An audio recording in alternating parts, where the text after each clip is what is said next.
¿De qué dice el rey? O lo que el compañero nos decía en este momento. ¿De qué nos arrepentimos al final del día? No de lo que hemos hecho, compañeros. La gran mayoría de la gente se arrepiente de lo que no hizo. ¿Por qué no le dije? ¿Por qué no lo abracé? ¿Por qué no fui? ¿Por qué no hice? Entonces, finalmente, estos dos cuentos nos hablan precisamente sobre qué tenemos o cómo tenemos que ver la vida. Pero todos, o la gran mayoría, venimos a disfrutarlo. O sea, hay una serie de instituciones, hay una serie de personas, hay una serie de situaciones que nos dicen que venimos a sufrir. Y créanme que es la peor tontería que alguien nos pueda decir. Porque decíamos hace rato, la gente dice, bueno, fui con un mago y me dijo que yo iba a ser rico y que iba a ser feliz. Y me morí y ni fui rico ni fui feliz. A ver, pues, ¿qué hiciste después de ver al mago? Pues no, nada más me senté, ¿no? A esperar a que se cumpliera. Ah, bueno, pues entonces por eso no pasó nada. Y hay personas que tienen tanta imaginación, que tienen tanto poder en el deseo, que a veces sin hacer nada se les cumple. Pero se enfocaron en ello, ¿sí? Creyeron verdaderamente que lo que les dijeron podía ser realidad. ¿Cuál es la diferencia entonces? Primero, hay que visualizar qué queremos y hay que ponerlo por escrito. Segundo, hay que hacer que suceda. ¿Y cómo vamos a hacer que suceda? Bueno, primero, creyendo que sí lo podemos lograr. Si ustedes van a hacer un plan de negocios y no creen que lo van a lograr, ya les dije, están en lo cierto. Si quieres yo se lo digo. ¿Sí? Están en lo cierto, no lo van a lograr. Entonces, bueno, van a ser como si escribieran un libro de novela, ¿no? O sea, escribieron su plan de negocios, pero realmente escribieron una novela de cómo hacer un negocio. Segundo, lo podemos escribir y lo podemos ir siguiendo. La vida nos va a ir llevando a determinadas situaciones. A veces ese plan va a tener que cambiarse o modificarse un poco, pero al final del día nos va a llevar a un lugar. Y lo más importante, si nosotros realmente creemos que lo que estamos escribiendo en ese plan pueda ser alcanzable, vamos a enfocar todo nuestro esfuerzo a conseguirlo. ¿Ok? Entonces hay que pensar cómo voy a asumir la planeación de mi negocio. Lo voy a asumir para tener un libro que regalarle a mis nietos. Lo voy a redactar con, pues a ver si sale. O lo voy a hacer con la firme convicción de lo que yo voy a poner en ese plan se va a volver realidad. Fíjense qué tan convencidos estamos que el mago, que el rey, una vez que se convence de que el mago era sabio, creyó en él antes, ya sabía, aunque le tenía envidia y coraje, sabía que el mago era poderoso. Por eso lo tuvo ahí en el palacio, ¿no? Dijo, bueno, pues si se muere este, me muero yo, ¿no? Pero al final del día, llegó a creer tanto en lo que el mago decía, que a pesar de que el mago le dice, no es cierto, yo lo inventé, puedes estar en paz, porque no es cierto que si yo me muero, tú te vas a morir. Pero él ya se lo había comprado tanto al mago, que se muere. No, como dicen al final del cuento, no sabemos si se murió de tristeza por su amigo o para que se confirmara que el mago seguía siendo sabio, ¿no? Y así es, cuando nosotros creemos algo, tanto en algo, se vuelve realidad. ¿Ok? Entonces, bueno, aquí está en cómo vamos a abordar la planeación. La planeación es un ejercicio teórico que viene de la administración de negocios y de la administración en general. Pero la planeación es un documento guía. Bueno, el producto de la planeación es el plan, ¿sí? Pero ese plan es la guía, la ruta a seguir. Si nosotros no creemos que esa ruta sea la adecuada para llevarme a mi propósito, entonces desde ahí estamos mal. Tenemos que hacer una planeación que nos lleve a obtener como producto un plan que podamos definir como real, como alcanzable. Por eso nos dicen que las características de la planeación, ¿cuáles serán? Una, que debe ser factible, es decir, lo que planeemos puede ser alcanzable. La planeación tiene que tener un tiempo estimado. La planeación también debe de buscar objetivos concretos. O sea, debe ser medible, debe ser temporal. Esas son las características de la planeación. Nos dicen también que mucho de la planeación, el éxito de la planeación va a estar en que nosotros podamos o tener éxito en las acciones.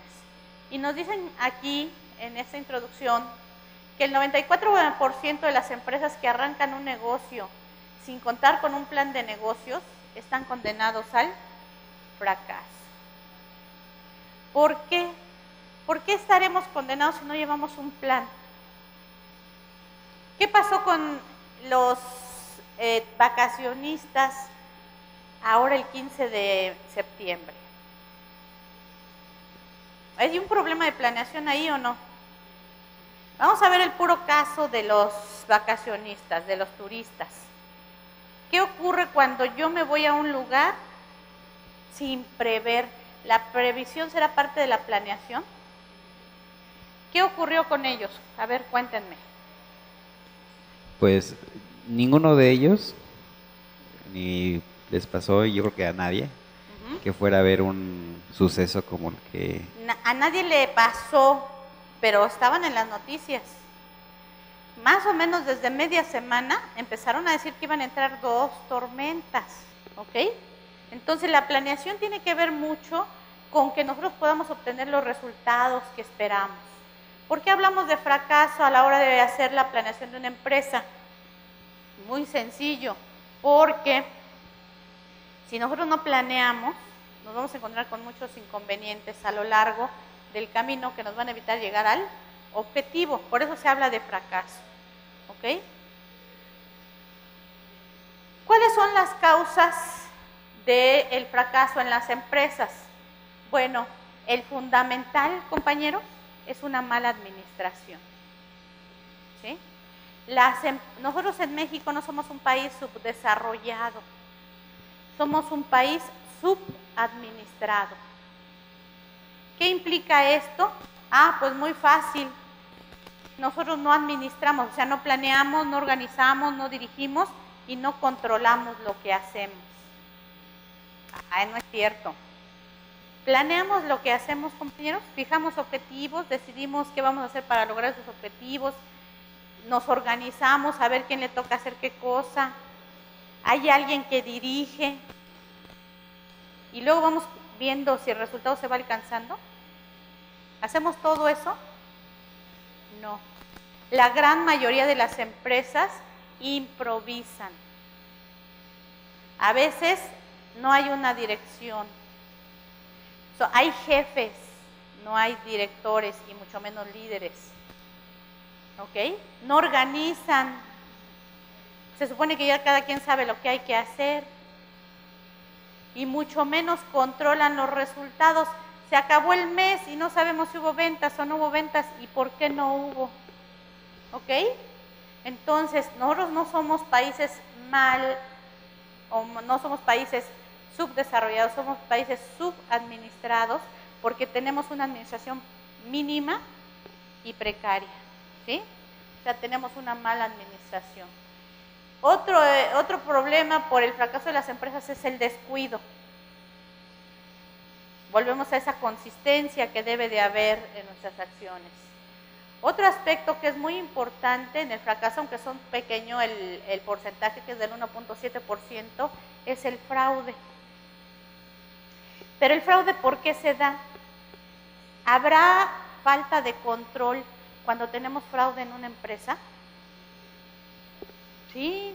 ¿Por qué no previmos que alguien se estaba llevando el dinero? ¿Por qué no previmos que un contrato no estuviera bien hecho para que no pudieran defraudarme? O sea, el fraude es una consecuencia también de una mala administración. Hay obviamente cuestiones de desastres, por ejemplo, ahorita, bueno, pues las empresas que estaban trabajando y se siniestraron, bueno, pues no hay más, ¿no? Ahorita hubo empresas que cerraron precisamente por un desastre. Y luego hay aspectos desconocidos. En el caso de la administración, hay 3 aspectos que forman este elemento de la mala administración. El primero, que hay una falta de experiencia. O sea, la mayoría de la gente que se mete a administrar no sabe administrar. Nosotros decíamos en la carrera que prácticamente a todas las carreras, medicina, odontología, psiquiatría, contaduría, lo que fuera, tendrían que llevar la materia de administración. Porque todos administramos, ya sea nuestra vida, nuestra casa o bien nuestro negocio. Ahí siempre me ha surgido a mí como que un conflicto en eso, porque yo siempre soy de las personas que piensan que para administrar, por ejemplo, un hospital o administrar algo, lo que sea, un departamento de ingeniería y todo eso, sí debe ser la persona que tenga el conocimiento de qué se trata. Porque, por ejemplo, en la Secretaría de Salud muchas veces ponen gente que ni siquiera sabe de qué se trata o cómo se maneja la salud en México. Y ponen una gente que nada que ver, simplemente lo sabemos todos que son compadrazgos, ¿no? Pero precisamente se dan los defectos de administración o de funcionamiento, más bien de funcionamiento Estamos de acuerdo. Cosa. Significa que está bien que pongan un médico, pero que sepa administración, porque si no pusimos la mitad de la solución. ¿Estamos de acuerdo?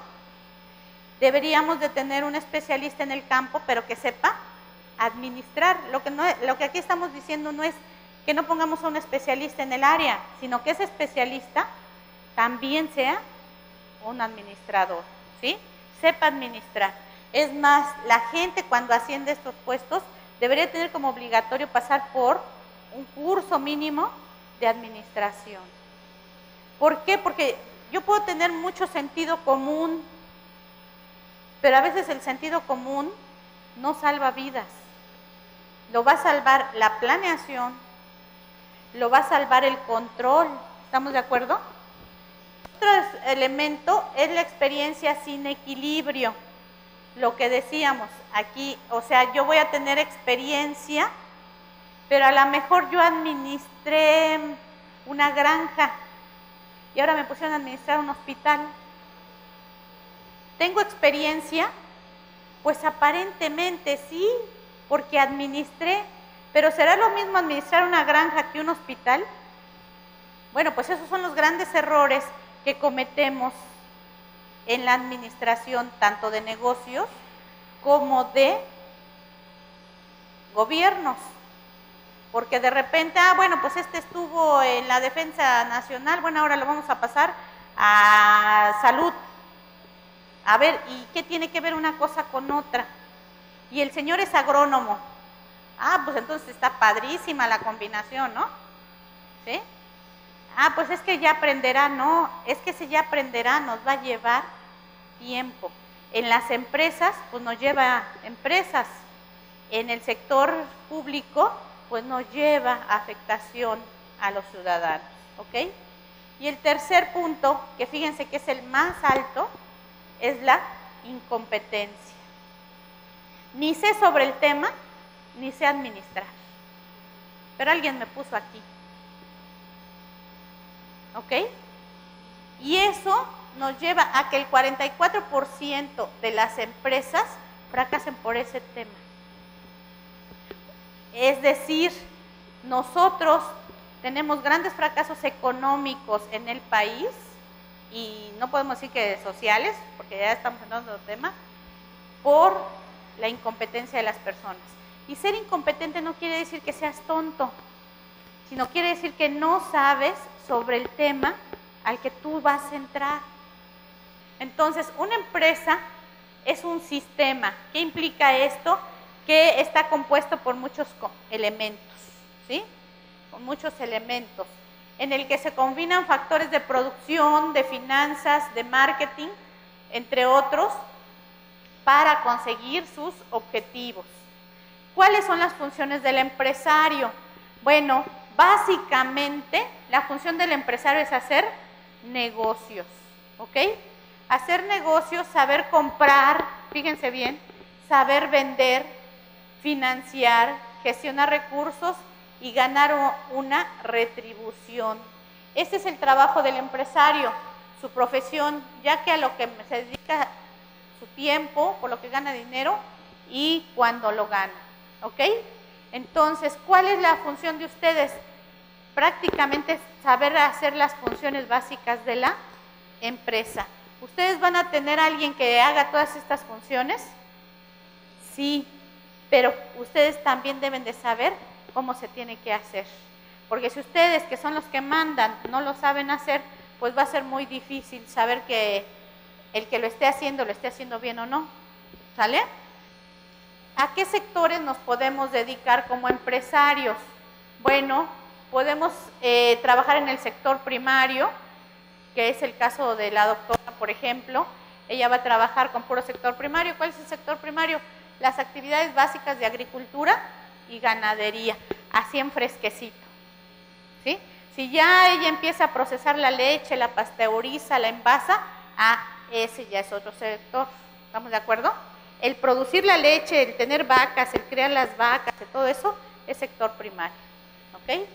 El sector secundario se dedica precisamente a las actividades de transformación. Es decir, yo saco la leche en el sector primario, tengo vacas y genero que se pueda sacar la leche. Ya el ponerla en un paquetito, pasteurizada, homogenizada, hasta con sabor, ese ya es sector secundario, es el sector de la transformación. El sector terciario se dedica a la comercialización y prestación de servicios, es decir, yo creo las vacas, alguien pone esa leche en un paquete y alguien lo vende. ¿Estamos de acuerdo? Y el cuarto sector tiene que ver ahora con la información electrónica, ¿sí? Y también en muchos ese cuarto sector, en muchas ocasiones también está manejado por los servicios de información. Para esto tenemos que elaborar un plan de negocios. El plan de negocios va a implicar cuál es la naturaleza de la empresa, su misión, su visión, sus valores. Hay que hacer un análisis del entorno y fijar objetivos y estrategias.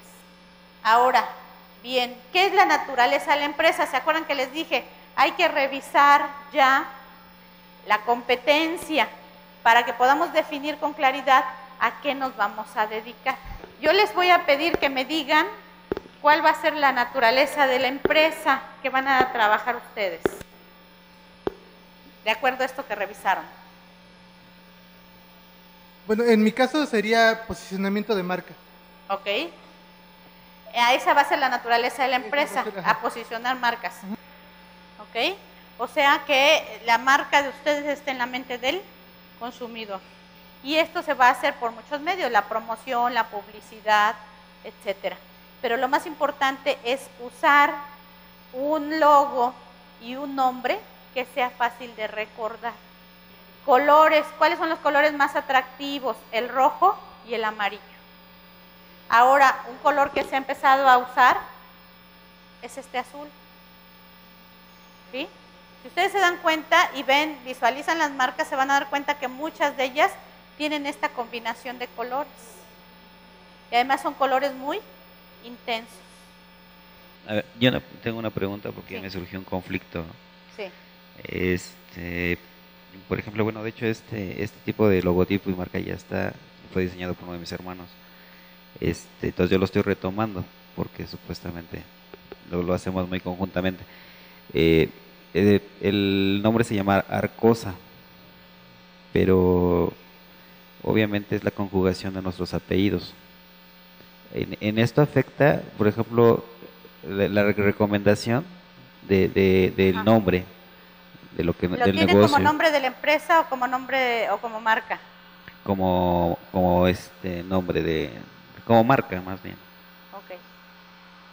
Bueno, no nos afecta en el sentido, y este es algo muy común que hacemos cuando vamos a poner una empresa. A ver, ¿quiénes somos? No, pues vamos a hacer el resumen o vamos a usar las letras de los nombres o de los apellidos y con eso formamos el nombre, ¿no? A veces sale cada combinación que dice uno, ¿qué será esto, no? Tenemos que traer a alguien que nos lo traduzca. No te estoy diciendo por tu empresa, pero hay muchas empresas que son muy difíciles de recorrer. Ahora, cuando nosotros ya hicimos esto para ponerle nombre a la empresa, lo que podemos derivar es una marca. O sea, la empresa se llama de tal forma y mi marca es esta. Por ejemplo, PepsiCo. PepsiCo es el nombre de la empresa, pero Pepsi es la marca, ¿ok? Lo mismo ocurre con algunas otras empresas. El nombre de la empresa no tiene nada que ver y la marca es otra, ¿ok? Entonces sería más recomendable ver a lo mejor que se quede como nombre de la empresa y tener una marca derivada, ¿no? Si ustedes no pueden decir en 1 o 2 renglones la naturaleza de su empresa, entonces quiere decir que todavía no lo tienen claro, ¿sí? Y si ustedes me quieren decir en 10 renglones la naturaleza de su empresa, entonces estamos en chino. ¿Por qué? Porque entonces quiere decir que van a hacer un chorro de cosas y que van a hacer como 10 empresas en una, ¿ok? Puede haber derivaciones, sí. La compañera puede hacer arte viviente, sí. Va a empezar por los cuadros, pero a lo mejor luego hasta hace bolsas, a lo mejor luego hace ropa, o sea, hay tantas cosas que se pueden derivar, pero va a depender mucho del primer enfoque, ¿sale? En la naturaleza de la empresa empezamos por el nombre de la empresa misma. Nos dicen que debe ser un nombre corto y fácil de recordar, ¿sí? Precisamente para poderse posicionar. Original, para distinguirlo de la competencia. Recuerden que a la hora que nosotros hacemos el registro de marca, si tiene una igualdad fonética o gráfica, va a ser más difícil que nos autoricen registrarlo. Por ejemplo, si dice OXXO y yo le pongo oso, ¿no? Con S, para que sea más o menos lo mismo, entonces ahí voy a tener problemas, ¿sale? Para que me lo registren, para que me registren la marca. Entonces, en el registro de marca van a buscar que no haya similitud fonética, similitud gráfica, ¿sí? O sea, que se llegue a confundir una con otra. ¿Por qué? Porque esto sucedió muchas veces. Había una marca que se había posicionado y otro nada más le cambiamos una letra, ¿no? Casa, ahora ya no escribo casa con C, sino con K y ya la puedo registrar. No, porque hay un problema fonético ahí, ¿sí? Y algunos fueron muy vivos antes de que se legislara sobre el asunto, porque ya usaban derivados de marcas posicionadas, nada más le hacían un pequeño cambio y lo sacaban. Entonces la gente se confundía. Ay, mira, aquí está esta, porque la gente pues, regularmente no se detiene a ver si es exactamente igual, nada más se va por la primera impresión, ¿ok? Y entonces resulta que no era así, ¿sale? Que proyecte la imagen correcta. ¿Cómo está la de mascotas? ¿Se ve que está dirigida hacia animales? Yo no, porque tiene el perrito, ¿no? O sea, tiene que ir de acuerdo, pero si me ponen mascotas y me ponen que es una panadería, pues solo que vendan pan para hot dogs, ¿no? O algo así. ¿Sí? O sea, el nombre, aunque sea un nombre no concreto, que sea, por ejemplo, traducible, ¿no? Como Vips o Oxxo, entonces sí debe de ir aparejado al giro. Y cuidar que si después ese nombre lo vamos a usar para otras derivaciones, no choque, ¿sí? ¿Qué pasa si Vips empieza a usar el mismo nombre para vender comida para perros? O sea, también es alimentos, va a decir Vips. No, espérame, porque alguno de tus dos mercados va a tener conflicto, ¿sí? Yo ya no vuelvo a ir al Vips porque, bueno, pues es comida para perros y yo quiero mucho a mi mascota, pero estamos en niveles diferentes, ¿no? Y por último, no caer en la tentación de usar palabras extranjeras. Lo ideal es que estén en el mismo idioma que hablan las personas del mercado, al que se desea llegar. Y que sea fácil de recordar, sobre todo a qué nivel vamos a ir, ¿no? Porque no podemos poner nombres muy rimbombantes y vamos a ir con jóvenes y viceversa.